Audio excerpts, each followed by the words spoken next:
it's almost like you have to relearn the game from a coach's perspective, because you only can pick up on the things you know. So you pick up in the game as if you're a player, but you can't really be that attached to it. You have to be able to see it from the outside, and you have to. It's hard to like integrate without kind of getting involved emotionally. You expect the players to do this, but a lot of the times the players have to be pushed.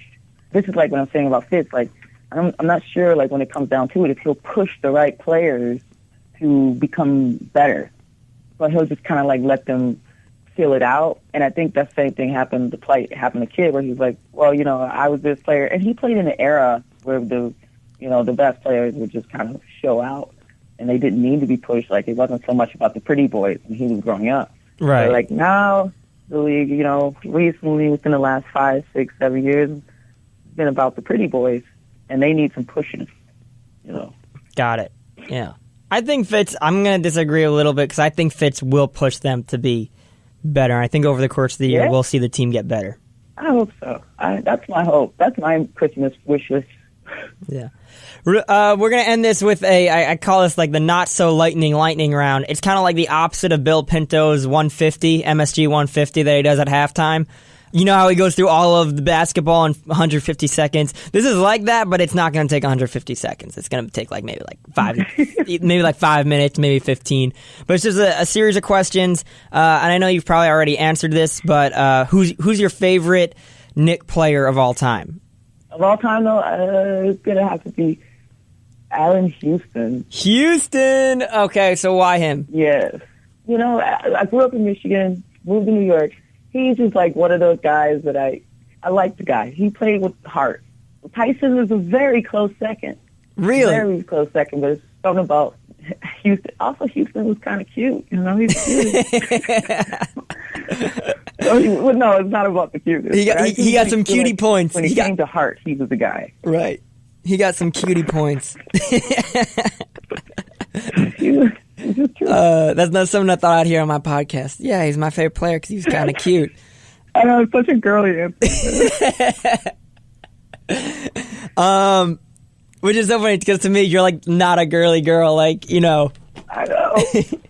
I'm not. I really am not. I'm like the most non-girly girl there. I still remember we were at the Clippers game, and you were like, I want to take my shirt off, and I'm like, no, like, why are you doing that? And you said I was like the first person to ever tell you no, like. Yes, you were incensed. You have been the only person who's ever told me to not take off my shirt. I mean, I'm not being so taken aback. I was just telling someone about that the other day. That's what I was talking about. I'm like, leave your shirt on. I'm like, we're in public at the Staples Center, and you just want to take it off, like. So you have to see what he's failing to mention is I have an amazing 6-pack. Oh, I know. Like an 8-pack. It's incredible. I'm jealous. How do you get that just from biking everywhere, or is it like do you have this like routine, this regiment that you do that gives you this like 8-pack? No, yeah, I do maybe. Well, now I used to do a little bit more. I now only do like 800 sit-ups like 5 days a week. I used to do like 950. But I've brought it down because I just don't need to overkill it. I think it's pretty great where it is.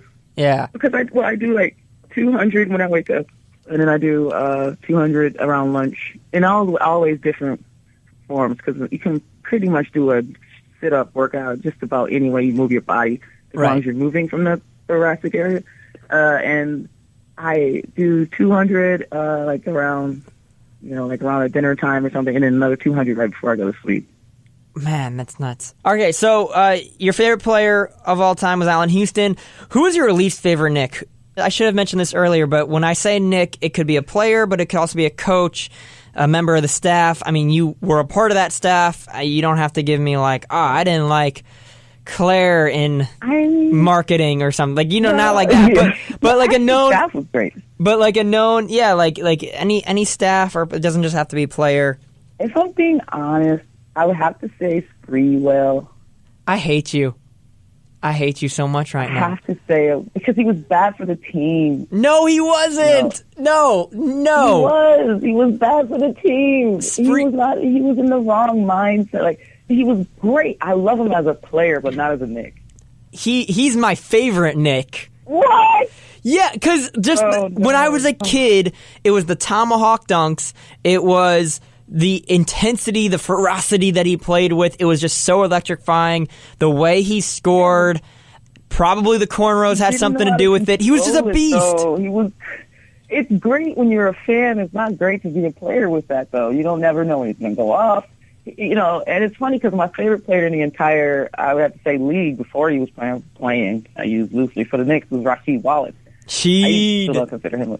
Do you have any stories of working with Sheed when you worked with the Knicks? I don't, and that breaks my heart. He wasn't around much. Right. Man. But he is a man who has my heart. He made such an impression on the court and off the court. Ball don't lie, and he was this big dude. You couldn't boss around, and he would do the pick and pop, drain the three. Man, I wish he stayed healthy. Hands, like nothing. He's a no-brainer Hall of Famer for me. It'll be interesting to see if he makes the Hall of Fame. I feel like he's a borderline Hall of Famer. Like he probably should be. I just have a bias because I love him. Right. All right, so I hate you now because you said Spreewell. Fresh and velvet. They used to the end of the world. Spreewell was not good for the Knicks, but we don't make that's so wrong because we don't make the finals without Spreewell. We needed him. We go so much further without Spreewell. No, we don't. He took so much pressure off Houston, who was really those were our main two scorers because Ewing was at the end of his career and Camby was still so young and LJ, was pretty much just a spot-up three-point shooter at the time. Yeah. We needed Spreewell. It's just that attitude. It affects everything, man. It affects everything. Okay, but are you biased? Are you saying Spreewell more because he choked out a coach before he was a Knick? Does that play into this? A little bit, because it played you have someone coming on your team, has done these certain things. History follows you. It's in your repertoire. It's as a player who's played with someone who's you've got to have played with really aggressive guys too. It kind of just poisons the what you don't know what to do. You're kind of afraid. Everyone's relaxed. Fortunately, he congealed well with that team, but I just don't think he was my favorite Knick. Yeah, I do get what you're saying. And you being a player who played, and I'm sure you dealt with personalities you saw were similar to Spreewell's, and you were probably like, well, yeah, he reminds me of this player on my team at Michigan State, and... Oh, yeah. Yeah. Oh, yeah. Yeah, okay. I get that. I'll give you a pass because I do understand that where you see a player in the NBA, and you're like, that reminds me of this guy I used to play with, and I didn't like that guy. So I get that. A little biased, but it's still there. It's the one last thing I'm going to say about Spreewell is that the reason he worked with the Knicks and that team was because he always played like a New Yorker. He had that New York attitude. I felt like he was too hard for Golden State. I felt like he was even Minnesota, he was too hard for Minnesota. He belonged in New York. He was a New Yorker, Minnesota, and New Yorkers could embrace him. State, theme is a hug. That's right. Minnesota's theme is a hug. Everyone's just so nice over there. Right. Let's talk. Next question is, there was a campaign for the Knicks a while back, and their whole thing was once a Knick, always a Knick. And when I think of that, I think of a player who essentially doesn't have his name in the rafters, wasn't a big-time player like a Bernard King or Carmelo Anthony. This could be a player who was maybe a 12th guy on a roster. This could be a guy who was an all-star, then came to the Knicks and was absolutely terrible, or maybe just didn't make a huge impact, or maybe just did make a big impact, but was on the team a long time. I mentioned Antonio McDyess earlier. Another guy I just brought to my mind was Zach Randolph, who was on the Knicks long, but averaged a double-double. Once a Knick, always a Knick. Zach Randolph. Guys who won't be remembered as Knicks. This could also be guys, I'll put this out there, it could even be LJ. It's not like he was a Patrick Ewing, you know what I mean? So who, and then again, also it could be like Marty Collins, who had a negative impact on the team. Oh my God! Thank you for saying that. That was beautiful. I was thinking Marty. That's amazing. So who is your favorite once a Knick, always a Knick player? Junkyard young dog. Come on, man. Jerome Williams. I also think he had the same kind of he played like he would experience a New York person. When was he a Knick? Like, it was like one season, right? He was like, what was the year? It was 2000. 04-05, his last year in the NBA was with the Knicks. He played 79 games. I think he's an example of someone who just came in and kind of had like a minute in there. Not so well known. We had him at all the parties too, so I'm also a little biased. Okay, hang out with him. So he stuck around, he stuck around the Knicks organization and like helped out and met fans and things like that. Even though he only played for the Knicks for 1 year, the last year of his career. Yeah, he actually considers himself a Knick. He actually considers himself, really? He identified with that more so than even like the Pistons or the Bulls. But yeah, he's a scope fun guy too. Yeah, he's a good guy all around. Good heart. What about him? I mean, you just mentioned he's a good guy. His heart. Do you have any like interesting stories or examples of him being a reason why you look at him and go, oh yeah, he's like my favorite, once a Knick, always a Knick player? It could be on the court, off the court. He was one of the guys that kind of like would get up and just engage the children without anyone having to like ask or push or like kind of like, hey, you want to go do something for the kids maybe? He was always smiling. He's got a really big mouth, so his smile would stretch from like his ear to your ear. Like he was like a very just great spirited guy. Man. Really great spirited guy, and that, you know, we would have the parties, and a lot of people didn't know who he was, and he was always cool with that. He was like, "I'm just here getting autographs too, y'all." Like, so okay with it, and he really had and he did a lot of things for, like Africa, like a lot of people do or have, but he was doing it back, like, you know, when people had kind of forgotten about, you know, a lot of the things that was going on there. He was an advocate for that. He's just really all-around swell dude. Man, that's so funny that he is the definition of once a Knick, always a Knick. He played 1 year at the Knicks, 79 games, like 5 points, 4 rebounds a game, which is pretty much on par for the rest of his career, even though that was the last year of his career. I mean, those stats are close to all of his other seasons in the NBA. And he was on this 04-05 team, and man, I'm looking at the roster right now. It's full of once a Knick, always a Knick players.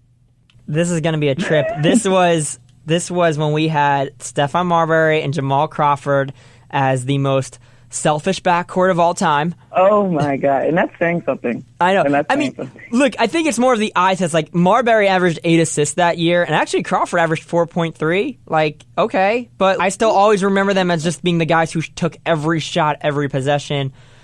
I think, though, they got all their assists from the pick and pop with Kurt Thomas. You know how he always drained he always dreamed that elbow jumper, and we ran that play all the time. So that was probably where all those assists came from. Probably just went straight to Kurt Thomas. Wasn't Hardaway? Hardaway was a part of that, right? Penny. Anthony? Yeah, Penny Hardaway. He's one of my favorite once a Knick, always a Knick players, like him and Steve Francis. Allen was a part of that too. Allen Houston was on that team. There was a lot of guys on that team. Just some more once a Knick, always a Knick players here on this. There's a lot on this team. Nazi Muhammad. The whole team. The whole team is just full of them. Tim Thomas. We had Malik Rose. Remember we got him from the Spurs, and we thought he was this. Malik Rose. We got him thinking he was going to be this great defensive player, coming from the championship Spurs. Nope. Mike Sweetney. Trevor Ariza. This was, I think, rookie Trevor Ariza. He was 19 years old. Trevor Ariza? Yeah, we had him when he was a rookie. He was 19 years old, and then I believe we traded him. He's the one guy I never understood why we traded him. We traded him with Penny Hardaway to the Magic for Steve Francis. That is such a Knicks move. That is a Knicks move. Oh, my God. Move. Why am I a Knicks fan? This makes me hate being a Knicks fan. We're masochistic, man. It's okay. Oh, my God. Oh, man, that is so funny. That was a hell of a year. Another more guys on that team. Oh, my God. Two more guys I want to mention. Great name, Moochie Norris. Moochie Norris was on that team. And Vin Baker. Talk about once a Knick, always a Knick. Vin Baker. Remember, he had a good career with the Bucks. He was on that team. Yeah. He had a good career with the Bucks. Oh, my God. that whole team is